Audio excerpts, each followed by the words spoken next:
তিনজন ছেলে আমাকে জোর করে নদী তীরের ঝোপের ভিতরে নিয়ে গেল। একজন বলছে, আজ শালিকে দিয়ে শরীরের তৃষ্ণা মেটাবো, তারপর মুখে অ্যাসিড ঢেলে দেব। আমাকে রিজেক্ট করার ফল এখন হাড়ে হাড়ে টের পাবি। রূপের বেশি দেমাক, তাই না? আজ সব ধুলির স্বাদ করব, দেখি কে বাঁচায় তোকে। আমার নাম পারুল আহমেদ, এবার ফার্স্ট ইয়ারে পড়ছি। আমার বাবা এলাকার চেয়ারম্যান, নাম করিম আহমেদ। আমার বড় ভাই ফুপুর বাসায় থেকে মাস্টার কমপ্লিট করছে, নাম রাহুল আহমেদ। অতিরিক্ত রাগী টাইপের, কথায় কথায় রেগে যায়। ফুপু মেগাপোলিসে থাকেন, ওনার একটা মেয়ে আছে, নাম ফারিয়া খান। 2 বছর আগে ভাইয়ের সাথে বিয়ে ঠিক হয়েছে ফারিয়ার। দুজনেরই পড়াশোনা কমপ্লিট হলে বিয়ে হবে, তারপরেই ফারিয়া আমার ভাবি। 1 সপ্তাহ হলেও ফারিয়া গ্রামের বাড়িতে বেড়াতে এসেছে মেগাপোলিস থেকে, সাথে বড় ভাইও এসেছে। আজ সকালে বড় ভাইয়ের সাথে গ্রাম ঘুরতে বেরিয়েছে ফারিয়া। ওরা বাইকে করে গিয়েছে।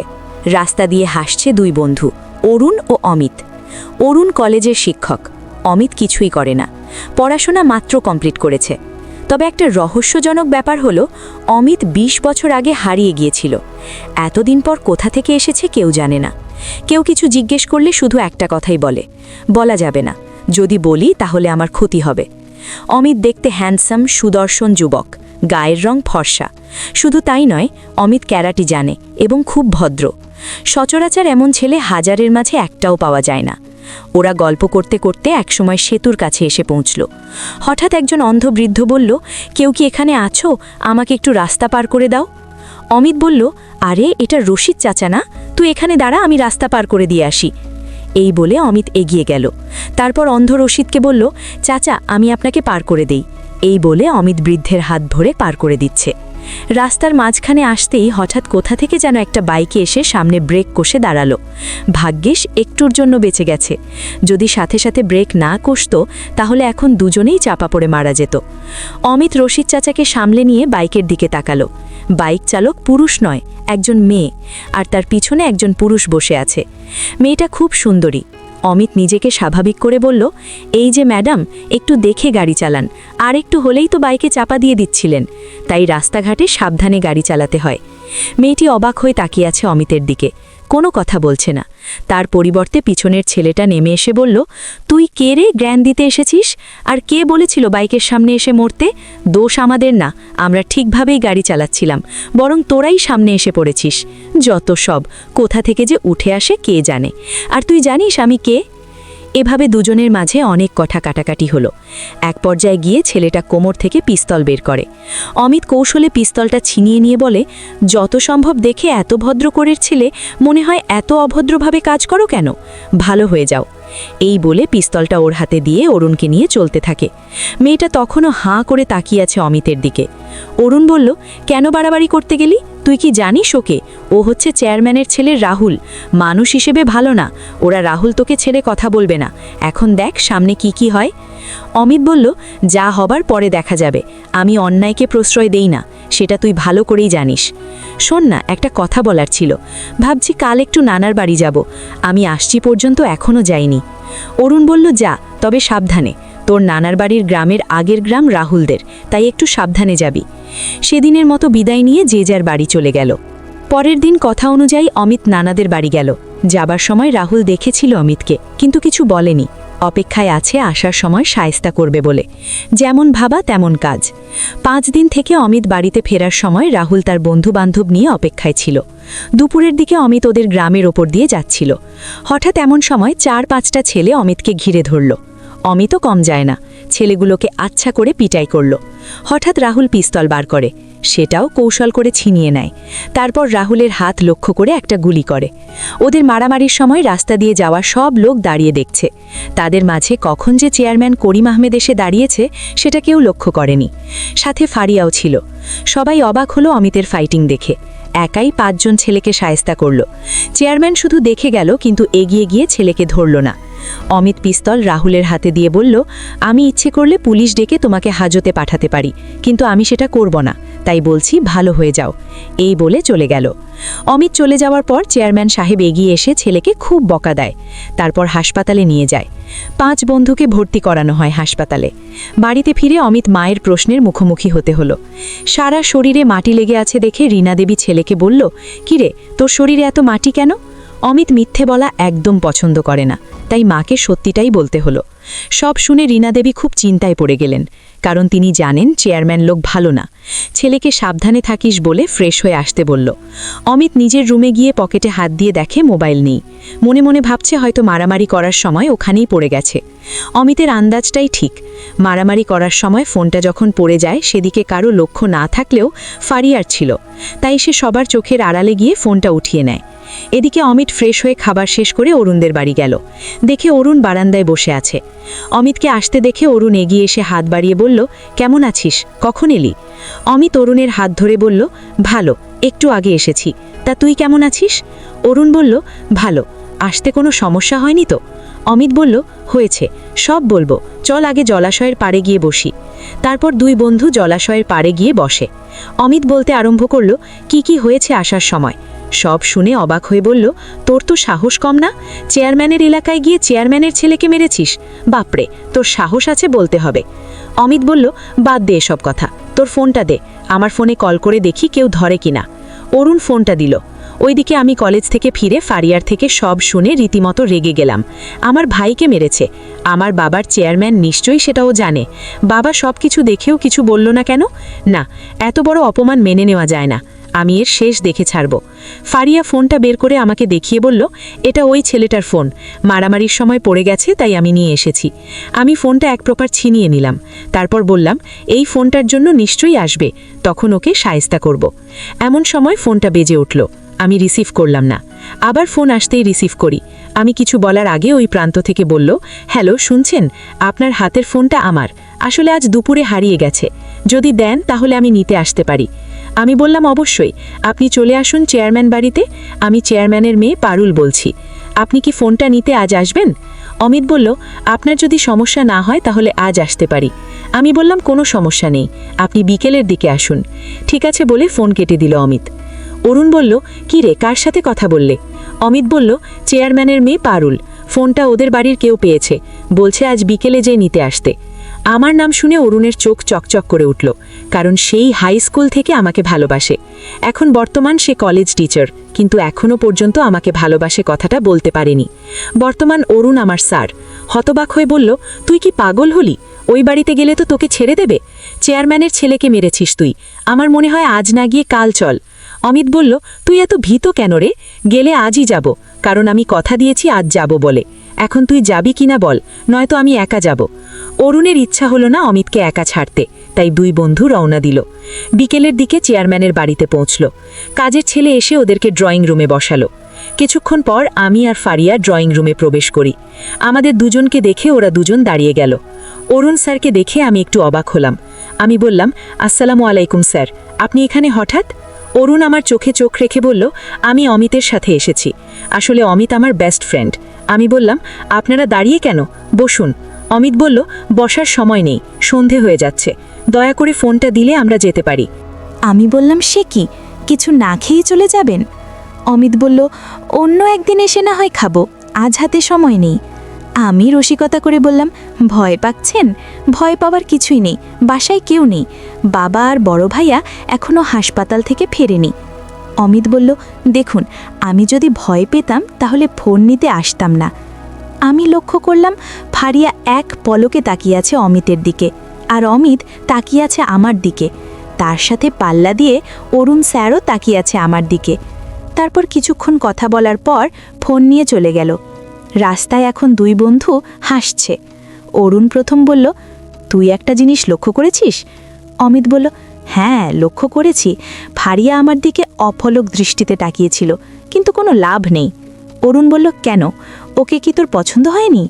অমিত বলল, পছন্দ না হওয়ার কিছুই নেই, ওকে আমার প্রথম দেখাতেই পছন্দ হয়েছিল, কিন্তু সমস্যা একটা, রাহুলের সাথে ওর বিয়ে ঠিক হয়ে আছে। তাহলে বল, কিভাবে ওকে ভালোবাসি? অরুণ একটু গম্ভীর হয়ে বলল, আচ্ছা, তুই ওইভাবে পারুলের দিকে তাকিয়েছিলি কেন? অমিত বলল, পারুল মেয়েটা খুবই সুন্দরী, ওর সৌন্দর্যের তুলনা হয় না। ফারিয়ার যখন বিয়ে ঠিক হয়ে গেছে, তাই দেখছিলাম পারুলকে ঘায়েল করতে পারি কিনা। অমিতের মুখে কথা শুনে অরুণ চুপসে গেল। সেকেন্ডের মধ্যে মুখটা কালো হয়ে গেল। অমিত বলল, কি রে, মুখ কালো করে আছিস কেন? অরুণ বলল, কিছু না।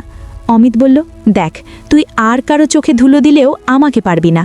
আমি দেখেছি তুই পারুলের দিকে রোমান্টিক দৃষ্টিতে তাকিয়েছিলি। আমার মনে হয় তুই পারুলকে ভালোবাসিস। অরুণ বলল, তুই কি করে বুঝলি? অমিত বলল, বুঝি সব বুঝি, ডুবে ডুবে পানি খাচ্ছিস। এখন এটা বল, আমাকে পারুল কি জানে তুই ওকে ভালোবাসিস? অরুণ একটা দীর্ঘশ্বাস ফেলে বলল, হাই স্কুল থেকে ওকে ভালোবেসে এসেছি, কিন্তু বলতে পারিনি, ভয় হয়। ও একটু অন্য রকম, প্রেম ভালোবাসা এগুলো বিশ্বাস করে না, তাই বলতেও ভয় হয়। অমিত বলল, মনের মাঝে ভালোবাসা রেখে দিলে সেটা কখনোই বাস্তবে রূপান্তরিত হবে না, ভালোবাসা মুখ ফুটে বলা যায়।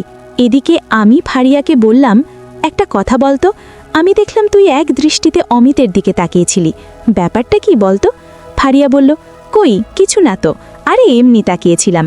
তবে একটা জিনিস লক্ষ্য করলাম, তোর টিচার সে তো তোকে রোম্যান্টিক দৃষ্টিতে দেখছিল, মনে হয় তোকে অনেক ভালোবাসে। আমি বললাম, জানি, তবে আমি বিশ্বাস করি না, এসব প্রেম ভালোবাসা আমার বিশ্বাস হয় না, তাই এগুলো থেকে দূরে থাকতে চাই। এভাবে দিন যেতে থাকে।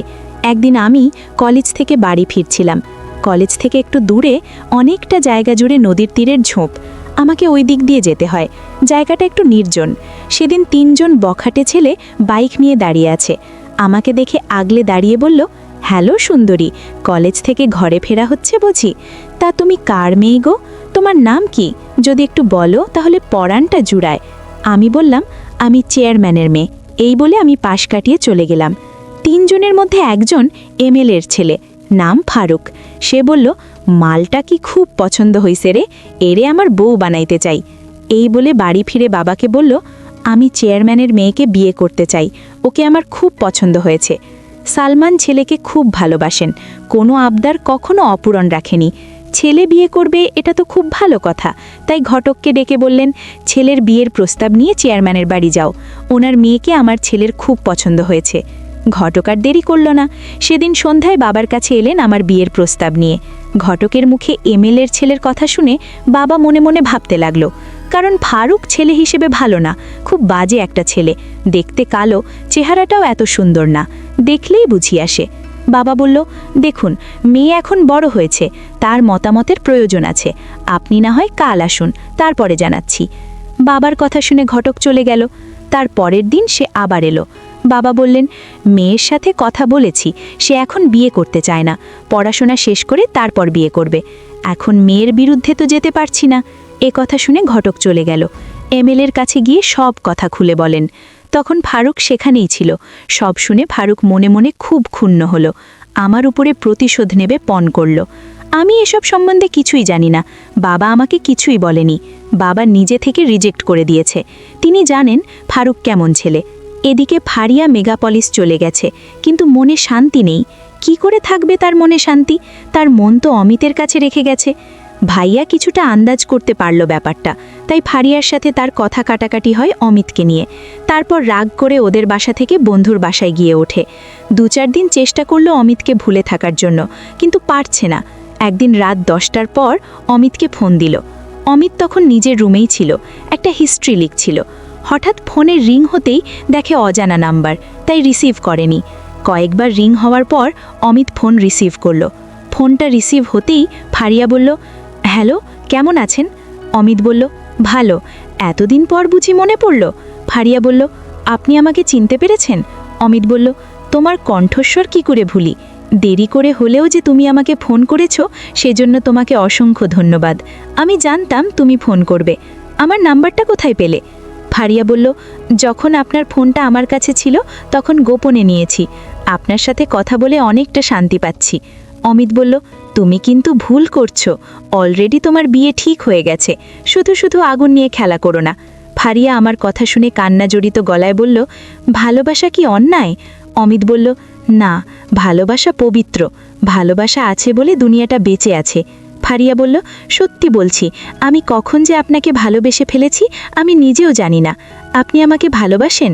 অমিত বলল, হ্যাঁ বাসি, সেই প্রথম দেখাতেই তুমি আমার মন কেড়েছ, কিন্তু যখন শুনেছি তোমার বিয়ে ঠিক হয়ে গেছে তখন থেকে নিজেকে সামলিয়ে নেওয়ার চেষ্টা করছি।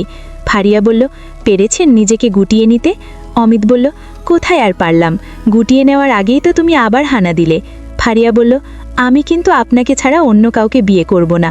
অমিত বলল, এটা তোমার আবেগ, ভালোবাসার মোহ যখন কেটে যাবে তখন তুমি আমাকে ভুলে যাবে। ফারিয়া আবার কান্নায় ভেঙে পড়ল। অমিত বলল, আরে তুমি কান্না করছো কেন? প্লিজ এভাবে কেঁদো না, তুমি কান্না করলে আমার কষ্ট হয়। ঠিক আছে, আমি আর কখনো বলবো না, কথা দিচ্ছি। I love you. আমিও তোমাকে খুব ভালোবাসি। ফারিয়া কান্না জড়িত গলায় বলল, আই লাভ ইউ টু। আমিও তোমাকে অনেক ভালোবাসি, তবে দূরে নয়, তোমাকে আরও কাছে পেতে চাই। কবে আসবে মেগা পুলিশ? ভালোবাসার আবেগে কখন যে একে অপরকে তুমি বলে সম্বোধন করেছে টের পেল না। অমিত বলল, তোমার মা বাবা কি রাজি হবে? যদি হয় তাহলে আগামী সপ্তাহে মা বাবাকে নিয়ে যেতে পারি। এ কথা শুনে ফারিয়া খুব খুশি হয়ে বলল, সত্যি তুমি তোমার মা বাবাকে নিয়ে আসবে? অমিত বলল, অবশ্যই। এভাবে আরও কিছুক্ষণ কথা বলে অমিত ফোন কেটে দিল। তারপর থেকে শুরু হলো তাদের প্রেমের গল্প। এসবের কিছুই আমি জানি না। অনেক দিন কলেজ বন্ধ থাকার পর আজ আমি কলেজে গেলাম। কলেজ ছুটির পর বাসায় ফিরছিলাম। নদী তীরের ঝোপের ধারে আসতে হঠাৎ 3টে ছেলে ঝোপের পিছন থেকে বেরিয়ে এসে ঘিরে ধরে। চিনতে আর বাকি রইল না ওরা কারা। এমএলএর ছেলে বলল, শালি ভালোই চেয়েছিলাম বিয়ে করতে, আমাকে বিয়ে না করে রিজেক্ট করে দিলি? কিসের অভাব আছে আমার বল? সুন্দরের দেমাগ তাই না? আজ সব ধুলেই মিশিয়ে দেব, তারপর মুখে অ্যাসিড ঢেলে দেব, দেখি এখন তোকে কে বাঁচায়। তারপরে 3 বন্ধু মিলে আমাকে জোর করে ঝোপের পিছনে নিয়ে যায়। জনমানবহীন রাস্তা, কোথাও কেউ নেই আমাকে সাহায্য করার মতো। তারপরেও আমি বাঁচাও বাঁচাও বলে চিৎকার করে যাচ্ছি। ওরা 3 জন আমার উপরে ঝাঁপিয়ে পড়ল, আর আমি নিজেকে বাঁচানোর জন্য প্রাণপণ যুদ্ধ করে যাচ্ছি। অমিতের ভাগ্য ভালো, তাই সেদিন জয়েন্ট লেটার নিয়ে বাড়ি ফিরছিল ওই রাস্তা দিয়ে। হঠাৎ মেয়েলি কণ্ঠে চিৎকার শুনে থমকে দাঁড়ালো। আন্দাজ করার চেষ্টা করল কোথা থেকে আওয়াজটা আসছে। কয়েক সেকেন্ডের মধ্যে অনুমান করে ছুটে গেল। গিয়ে দেখে 3টে ছেলে একটা মেয়ের সাথে ধস্তাধস্তি করছে। দেরি না করে ছেলেগুলোর কলার ধরে পিছনে টেনে জোরে কিক মারা শুরু করে। তাতে করে ছেলেগুলো এদিক সেদিক ছিটকে পড়তে থাকে। এরপর আমার দিকে তাকিয়ে অন্যদিকে মুখ করে নিল। ততক্ষণে ছেলেগুলো আমার কামিজের জায়গায় জায়গায় ছিঁড়ে ফেলেছে। আমার এই রকম অবস্থা দেখে অন্যদিকে মুখ ফিরিয়ে গায়ের পাঞ্জাবিটা খুলে দিয়ে পড়তে বলল। আমি আর কিছু চিন্তা না করে তৎক্ষণাৎ পাঞ্জাবিটা পরে নিলাম। তারপর ছেলেগুলোকে আচ্ছা মতো ধোলাই করল। কারো হাত কারো পা ভেঙেছে। এরপর আমাকে উদ্দেশ্য করে বলল, আপনার কোথাও লাগেনি তো? লজ্জায় মাথা নিচু হয়ে আছে, চোখ দিয়ে জল পড়ছে, মুখে কিছু বলার শক্তি পর্যন্ত নেই আমার, তাই মাথা নেড়ে না সম্মতি জানাই। অমিত বলল, চলুন আপনাকে বাড়ি পৌঁছে দেই। কিছুক্ষণের মধ্যে বাড়ি এসেই মাকে জড়িয়ে ধরে কান্নায় ভেঙে পড়লাম। আমার শরীরের অবস্থা দেখে মা অনুমান করতে পারল আমার সাথে কি হয়েছে। তারপর আমি শান্ত হয়ে মাকে সব খুলে বললাম। মা অমিতকে অনেক শুকরিয়া জানালো। আমি বললাম, আজ যদি আপনি সময় মতো না আসতেন, জানি না আজ আমার কি হতো। আপনাকে ধন্যবাদ জানিয়ে ছোট করব না, এই বলে ওর পাঞ্জাবিটা দিলাম। অমিত পাঞ্জাবিটা হাতে নিয়ে বলল, দেখুন আমি মানুষ হিসাবে কর্তব্য পালন করেছি, এর চেয়ে বেশি কিছু না। আল্লাহর কাছে শুকরিয়া আদায় করুন, তিনি সব কিছুর মালিক, তিনি চেয়েছেন দেখে আমি ওখানে গিয়ে পৌঁছেছি। তারপর অমিত বিদায় নিয়ে চলে গেল। মনে মনে ভাবলাম, যাকে শায়েস্তা করব ভেবেছি, আজ তার কারণে আমি পুনর্জন্ম পেলাম। মনে মনে অমিতকে ভালোবাসতে শুরু করলাম, কারণ আমাকে বাঁচানোর সময় আমার শরীরের অনেক অংশ দেখে ফেলেছে। তাই রাতে ফোন করে ফারিয়াকে সব শোনালাম। সব শুনে ফারিয়া অবাক হয়ে গেল। এটাও বললাম আমি অমিতকে ভালোবাসি। জানি না এই কথা শুনে ফারিয়া কেমন চুপসে গেল। বেশিক্ষণ আর কথা বলল না, ফোন কেটে দিল। তারপরের দিন আমি অমিতকে ফোন দিয়ে সব কিছু বলি। সব শুনে অমিত বলল, দেখুন আমার সৌভাগ্য হতো আমি যদি আপনাকে ভালোবাসতে পারতাম। আপনি আমার জীবনে আসার আগে একজন আমাকে দখল করে নিয়েছে। আমরা একে অপরকে খুব ভালোবাসি, তাই আমি আপনার ভালোবাসা গ্রহণ করতে পারছি না, মাফ করবেন আমাকে। আমরা ভালোবাসায় আবদ্ধ হতে না পারলে কি হয়েছে, আমাদের সম্পর্কটা অন্যভাবেও রাখতে পারি, ভাই বোনের সম্পর্কে। একটা কথা বলছি, মাইন্ড করবেন না। আমার বন্ধু অরুণ আপনাকে অনেক ভালোবাসে, কিন্তু ভয় করে বলতে পারছে না। অরুণ ছেলে হিসাবে ভালো, সে আপনাকে অনেক ভালো রাখবে। এই বলে আমাকে কিছু বলতে না দিয়ে ফোন কেটে দিল। 2 দিন পর আমি কলেজে গেলাম। আসার সময় দেখি অরুণ কলেজের বাইরে দাঁড়িয়ে আমার দিকে তাকিয়ে আছে।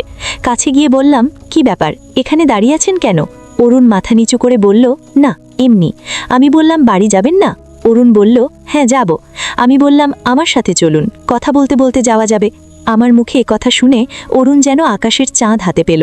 তারপর আমরা একসাথে বাড়ির দিকে রওনা দিলাম। রাস্তায় যেতে যেতে একে অপরের সাথে কথা বলছি। হঠাৎ আমি প্রশ্ন করলাম, আপনি কি আমাকে ভালোবাসেন? দেখুন, লুকানোর চেষ্টা করবেন না, আমি জানি সেই হাই স্কুল থেকে আপনি আমাকে চোখে চোখে রাখেন, ভালো না বাসলে কেউ এতটা খেয়াল রাখে না। অরুণ আমতা আমতা করে বলল, হ্যাঁ এটা সত্যি, আমি তোমাকে ভালোবাসি, কিন্তু বলতে সাহস পাইনি, কারণ তুমি প্রেম ভালোবাসায় বিশ্বাস করো না। যদি ফিরিয়ে দাও তাই। অরুণের কথা আমি শেষ করতে দিলাম না, ছুটে গিয়ে ওকে জড়িয়ে ধরি, কান্না জড়িত গলায় বলি, কেন এতদিন বলেননি কেন? আরও আগে যদি বলতেন তাহলে প্রেমের সুখটা আগে থেকেই পেতাম। সত্যি নিজেকে খুব ভাগ্যবান মনে করলো আজ, নিজের অজান্তেই আমাকে জড়িয়ে ধরে। সেই থেকে শুরু হলো আমাদের ভালোবাসা। মা বাবার সম্মতিতে বিয়ে হলো। ওইদিকে ফারিয়ার পছন্দের ছেলে অমিতের সাথে বিয়ে হলো ফারিয়ার, কারোর কোনো আপত্তি ছিল না। ভাইয়া পড়াশোনা কমপ্লিট করে বাহিরে চলে গেল। তারপর আমরা সুখে শান্তিতে সংসার করতে থাকি। জীবন চলার পথে অনেক বাধা বিপত্তি আসে, সব পেরিয়ে ভালোবাসা এগিয়ে যায়। এরই নাম ভালোবাসা। আজকের গল্প এখানেই সমাপ্ত। যদি ভালো লাগে তাহলে লাইক, কমেন্ট এবং সাবস্ক্রাইব করবেন। প্লিজ প্লিজ প্লিজ বন্ধুদের সাথে বেশি বেশি করে শেয়ার করবেন, আর লাইক করতে ভুলবেন না যেন। আল্লাহ হাফেজ।